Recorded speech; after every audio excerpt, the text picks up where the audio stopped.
Australia-New Zealand Invitational side. 0, the British and Irish Lions. 48. Well. First team on tour where we've literally kept a clean sheet. No tries, no points. So no penalties, no drop goals as well. Impressed. Probably the best performance so far on tour. And we got the first test coming up next week. So you'll definitely want to see that match action. I will probably do it live because I'm going to test this week while sorting out other shit that I always need to do, etc, blah, blah, blah, blah, blah, to see if it works, because I really want to see if I can get a couple of guests, one in particular, who I've mentioned before. It's been long overdue. He's been on my channel before. Carl Walsh, shout out to him, like and subscribe. You know, massive Leinster fan, not just Arsenal fan, proud Irishman and all that shit, family man, you name it. Talking of which, I will get on to some of the Irish players that played today, or maybe just one in particular. But yeah, I was ultimately thrilled with the performance. There were times where the Aussie Kiwi side could have and should have scored at least a couple of tries, but we forced their errors, defensively resolute. Attack was much cleaner, much crisper, nowhere near as many handling errors. The penalty count is still too high for me, but I think once it gets to the first test, we'll be more match fit than the Wallabies. That's for damn sure. I mean, I predicted we'd win 3-0, like the whole damn series. It's not going to be a walk in the park. That was more what the All Blacks did to us back in 2005. That was a 3-0. That wasn't even close. You know, not even the first test was barely competitive. We only got 3 points because we decided not to go for the corner. Never really backed ourselves. Never thought we could really do it. Shameful tour. But then obviously 12 years after that, 2017... much better. Should have won the fucking tour. Nigel Owens, man. You may be the greatest ref to ever ref the game. But to not go to some form of sudden death, a dropout, aka drop goal off, like a rugby equivalent of penalty shootout. Even rock, paper, scissors, bruv. Jesus. A little bit of a stinker there. But anyway. Eeny, meeny, miny, mo. Whatever the fuck you want to do. Just settle it. Like, you know, I was pissed off with that because someone had to lose that, but neither did. And it's just like, I'd rather just lose it than draw it. Oh yeah, but would you rather win? Yeah, no fucking shit, I would rather win. But some cunts decide that, oh, drawing the series is okay. We're equal winners.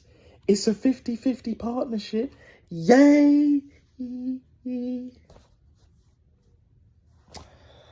That goes to you motherfuckers that think like that. But anyway, that'll be more for another day. Probably after the third and final test once the Lions series is over. But I've enjoyed it thus far, and this game in particular showed me that there's a few names that look like they should be in the starting lineup. Number one, I'd say Hugh Jones. Up there as man of the match, to be perfectly honest. Proper performance. Him and Tuipulotu, like, you can take your pick, but Hugh Jones for me definitely edged it without a shadow of a doubt. Hugo Keenan, he was disappointing against the, I believe it was the Waratahs. And then today, He fucking turned up. He absolutely fucking turned up. Hardly put a foot wrong at all, to be honest. Another one, contender for man of the match. Henry Pollock. Brilliant. Fucking brilliant. This guy is a maverick. He's a baller. These motherfuckers are what needed. They're what's needed in this game. In sport. Especially English, British sport. British sport is dying, bruv. It's dying. All these robots. Yes, sir. No, sir. 3 bags full. How do you like it, sir? Get the fuck out of here. No, how about fuck yourself, cunt? You pay me to entertain millions, win football/rugby matches or whatever fucking sport, especially if it's a team sport, but I'm going to still be me. Nothing against that. You know what I'm saying? Why settle for one or the other? Why not have both, innit? Be the baller, but also have character, personality. You know, on the football side, everyone loves Gaza. But even then, plucky losers. Oh, he shows heart. He gives it everything. He's so talented, yet so frustrating at times. Talking of which, like, that kind of reminds me of Finn Russell, but Finn Russell is he's the complete opposite end of the scale of Gaza. He is super duper chill, man. A bit like me. When I'm not thinking too much, but I'll digress on that point. For me, that performance showed exactly why I think we will win this series 3-0. At worst, it will be a 2-1, but as much as the Wallabies have improved, our starting test team, if we keep the penalty count down, I don't see them beating us at all. They might get a try or two here and there, maybe the odd penalty. And they might have to rely on drop goals if the game gets that tight. But maybe other than the first test, or maybe the first test at certain points, I don't see the games being that tight. Because the Lions team, they haven't won since Australia, it's been 12 years. 12 years. Before that, it was 16 years. So before Australia 2013, it was South Africa 97. If you know, you know. History lesson and all of that. Rugby 101, cunt. That's what I'm talking about. For me, we have to win. People can say, oh, but we drew the New Zealand series. Fuck that shit. We need to win that in the next 4 years. Rugby Olympiad and all of that. And that is the pinnacle of the pinnacle. That is the Everest. Because playing the Box, playing the Wallabies, that's cool, that's great, that's amazing. It's an honour regardless. But the All Blacks, with their record, the masters, the grand wizards of rugby. You know, what Brazil is to football is what the All Blacks are, aka New Zealand, to rugby. Especially on the union side.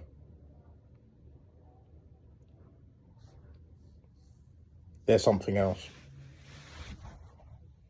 Different ball game. They have fucking standards. And it's no coincidence that they've dominated all this time. They've had their period, they've had their like dips. They've had their moments and all that. Some losses here and there, but really and truly, the reason why they keep winning is the standards, guys. It's the fucking standards. Let's freaking go, guys. But on a real though, none of that fucking Lego head bollocks. This is the light bulb, guys. You know, you have to be the light bulb, guys. Fuck out of here, man. Like, what are we doing? You know what I'm saying? But back to the point. I think I've rambled on long enough. Who would I have as man of the match? You know, because there were some quality tries. I mean, Duran van der Merwe had a hat-trick, but I think Hansen played better on the other wing. Hugh Jones, he didn't play the whole game. Oh, yeah. Owen Farrell. Almost fucking forgot. He came on the same time as Marcus Smith. How Marcus Smith didn't start that game is beyond me, because Finn Smith, defensively, he was good, but well, no, actually, do you know, I'll take that back. He was all right, because there wasn't really that much for him to deal with. Like, they didn't score a single fucking point. They probably should have done, but that, if they did, it wouldn't have been solely down to him, like a missed tackle. But defensively, we know what we get with Finn Smith. But Marcus Smith, at fly half, with ball in hand, is different gravy. And defensively, he's not that bad. What you lose with Marcus Smith defensively doesn't compare to what you lose with Finn Smith going forward. It's chalk and cheese. Finn Smith, I rate him. Do I think he should have gone on this tour in the first place? Absolutely. But third choice, it looks like to me that Finn Smith is second choice. He's not, bruv. He's not. Would I put Owen Farrell ahead of him? No. And I'll get to him in a sec. Actually, fuck it. I'll get to him right here, right now, Fatboy Slim settings. Owen Farrell, right? Fair play. And fair play to Andy Farrell as well. Didn't marginalise, overshadow Marcus Smith. Didn't undermine him. He took all the kicks as well. Because I thought, and I wouldn't have an issue with this even personally, because one thing I've said about Owen Farrell, yes, he's a complete cunt. Deep down, that wry smile. We know he's a shithouse. Dan Bigger said it. Big up Dan Bigger. He said he was a shithouse. I'll take it further. He's a complete cunt. Deep down. He ain't the likeable guy that everyone thinks. Like, if you're not English, especially in the rugby world, you understand exactly what I'm talking about. That means even if you're Irish, you're Welsh, you're Scottish, you know. But English fans, not enough of them, they just see, oh, he's a great fucking player. But they overrate him. But I'll tell you what, today, he did very well. For half an hour or so, he did very well. Did the basics. Humble with it. You know, I think over the last couple of years, he's reflected, you know, be more yourself. Don't give a shit about what anyone thinks about you, including myself. Because really and truly, if you had that attitude and you stayed true to yourself, your proper self, and be like, look, I don't like doing the media duties and all of that, but I'm not going to come on here and just be like, well, I'm going to be polite and do the smile and wave, boys. Smile and wave. None of that bullshit. None of that bullshit. Right? No. Head down. And made a few good tackles as well. But his passing. He's been putting in a bit of work. Maybe recently. Maybe the last year and a half. No, because from what I hear, he hasn't done much in France. You know, he's not at Toulouse because they won the top 14. I'm not sure. I think it was Racing he was at before he's now back at Saracens. But when it comes to major honours, another Lions Tour win. Will he get another test appearance? Probably. But the problem is, if Hugo Keenan starts, and he was brilliant, like I mentioned earlier, do you put Owen Farrell on the bench as a goal-kicking option? Because if Elliot Daly wasn't injured, he would have been the one. Because you got Finn Russell, quality goal kicker, the best goal kicker we have. Well, it was until Owen Farrell burst onto the scene back once again for the Renegade Master and all that shit. Then it's Marcus Smith. Marcus Smith and Finn Smith, their percentages are similar. They're not better than Finn Russell, and they're not better than Owen Farrell when it comes to goal kicking. Finn Russell's ahead of all of them as a baller. We all know this. We all know this, right? We all know this. But for me, Elliot Daly, it's a shame that he got injured. Same with Thomas Williams. Thomas Williams would have been the one. Definitely was second choice. And Ben White, damn near played the whole game. Superb. Didn't do much wrong either. Stepping in for Thomas Williams. And he's proven why he should have got in ahead of Alex Mitchell. Alex Mitchell should have been the one, you know, making his way from Argentina to get to here. And not have fucking Jack Van Portfleet, broken down Van Slow, Van Crap, and all of that. I'm a poet, I fully well know it, cunt. You know what I'm saying? In the stands against Argentina, I already mentioned that before, but food for thought, people. Food for fucking thought, cunt. But yeah, a lot to think about for Andy Farrell and the rest of the coaching staff. But I'm looking forward to the first test.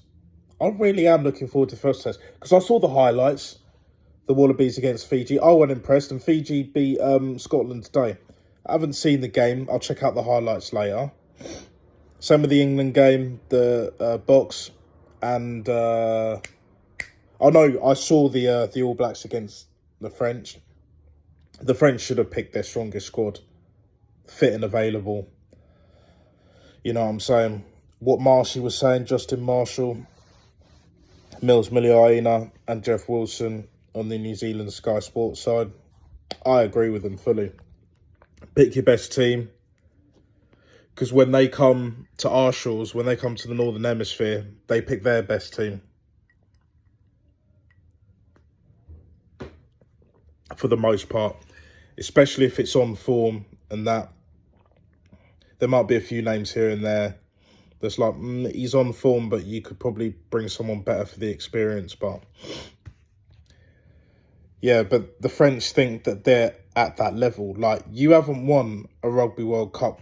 The last time you got to a final was at Eden Park, Auckland.